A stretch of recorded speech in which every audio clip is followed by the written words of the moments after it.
As we dig deeper into the racial unrest in our country, especially since the death of George Floyd on May 25th, many groups concerned with social justice have called for specific police reforms. We know this from the national level all the way down to state and local jurisdictions.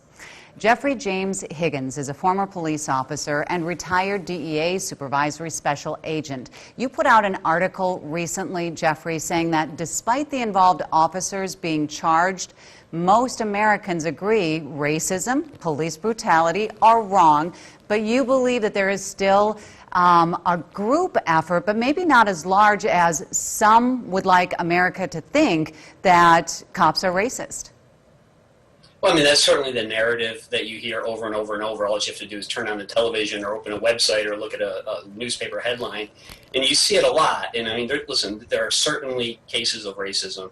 Just recently, there were some officers who were fired, I believe it was down in Georgia or Alabama, for making racist comments, and they're immediately fired. You know, it does happen. People are tribalistic. There's racism in all different populations, and it's something that we can't tolerate in police. But what's concerned me is going back to 2016, you know, around the time of the election, this became a really big news story in 2016. And I started looking into the data and realizing that while every time there's a bad shooting, it's horrible and every life certainly matters, it wasn't the systemic problem that I was reading about. And spending, 20 years as a federal agent and 5 years as a police officer, my own anecdotal personal experience told me that I'd never seen an act of policing that was driven by racism.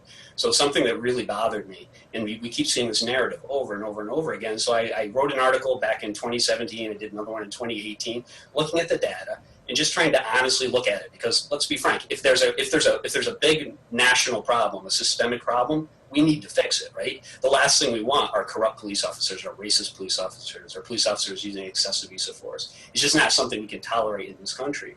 And it does happen. I mean, the George Floyd incident that set this off was, I was 25 years, I was a law enforcement officer. That was one of the hardest things I ever had to watch. And I don't know a single police officer, and I talked to them from all over the country, who didn't think that was a horrific act of murder. So I'm not quite sure who's on the other side of this argument. We're all in agreement that racism is bad, it's abhorrent, racists need to be shunned from society, and hopefully it's a small number of people, and they need to be purged from our police departments. But we all agree, people who commit acts of murder, people who abuse their power, need to go to jail. When we talk about this topic in particular, it brings in a lot of emotion for people who are pro-law enforcement and those who see law enforcement as a whole, systemically, as the problem. I need to take a quick break. I want to come back and I want to talk about the critics, people who would say that you have your own agenda. Let's talk about that on the other side of this break. I'm continuing my conversation with Jeffrey James Higgins, who is currently an author, but he is also a former police officer and retired DEA special agent. We are talking about taking a look at the data, analyzing how many police officers we have in this country, how many arrests are made. You use FBI database there for your numbers and the background of an article that we will also put linked to this interview so that people can see the article that we're referring to. But you refer to the FBI database, and people would say, your critics, you're systematically picking the numbers you want, and you're on the side of law enforcement. So what makes you credible? What do you say to that? Well, I can tell you, I honestly went into this looking for the truth, not to push a specific narrative, unlike a lot of what I'm reading in newspapers. The reason I use government sources like the U.S. Census and the Department of Labor and the FBI's UCR and the Bureau of Justice Statistics is because, to me, that would be the most credible sources.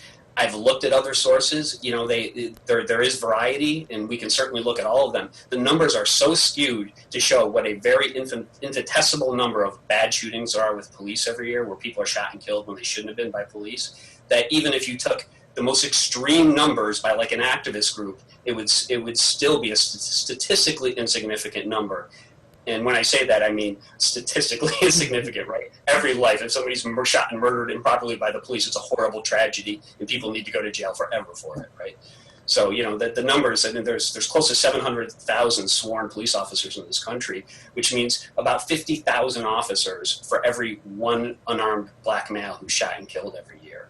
You know, that's a big number. And we try to extrapolate because, you know, listen, when we all see like the George Floyd thing, it's so upsetting, so emotionally horrible that we look at it. We all want to find someone and punish someone as we should. But you can't look at the actions of a few bad officers and think that all officers act like that. Jeffrey, we keep hearing that, and we know this. And people, no matter what side of this issue they sit on, we all agree on that one point. So tell me, in your opinion, where is this narrative coming from? What is the agenda behind it? Because we know that as a whole, police are not out killing anybody.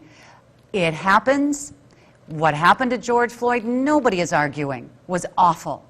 What is this narrative?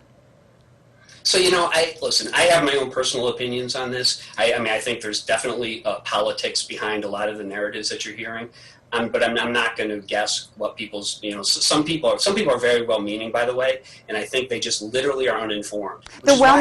Yeah, and the well-meaning folks are the ones who were conducting the peaceful protests. And protesting is something our right in this country. And people, even who are pro-law enforcement, doesn't mean that they're against protesting. I think we're all kind of against rioting. Right. I mean, obviously, people should not be for the use of force. They should not be for the destruction of property. But, you know, you can understand where emotions happen. But people need to understand what they're protesting and understand what the numbers really are. And what I'm trying to urge people to do is look at the facts, understand that we're all on the same page with police abuses, right? But look at the unintended outcomes from what's happening. When you start talking about defunding police departments, like right now, there was just an article out this morning where the police in New York City I think the rates of application for retirement are up like 50%. You know, you've seen like the police calling in sick in Atlanta. Right now, what's going to happen, and I'll make my prediction for you, is you're going to have far fewer people going into law enforcement, and when that happens, it creates scarcity, and that scarcity will mean you have a lower level quality applicant. And lower level quality applicants is going to result in more police abuse and more problems, because policing is a very, very difficult profession. And you really want the best and brightest people going into this profession.